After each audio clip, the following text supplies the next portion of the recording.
My family came from Odessa, a small town called Zaleszczyki.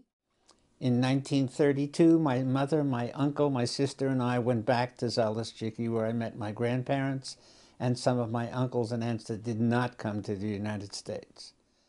We went back for a visit. There was a 50th anniversary, my grandparents' 50th anniversary, and a wedding. One of the family got married, so we went to visit. I was 2.5 years old when we went. I remember three things very clearly. We went on a ship called the Bremen, and I was too little to see over the rail. And when we got into port, into Bremerhaven, there was a band playing, and I wanted to see it, so I looked through a crack in the rail, and I could see the band. The second thing I remember is I had my paternal uncle, my father's brother. Apparently, I adored him. I don't remember, but I was told. And he used to take me on his lap, and we would drive the horses. I would drive the horse down to a river. And there were two bridges, one on each side of the river.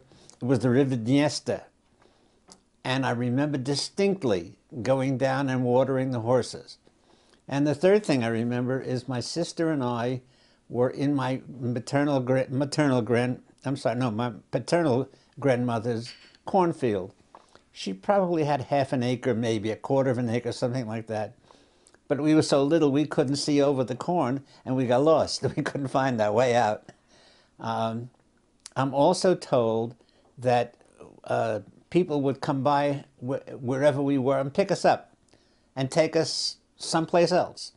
We were the wonders of the world. We were two little kids from America who spoke Yiddish fluently.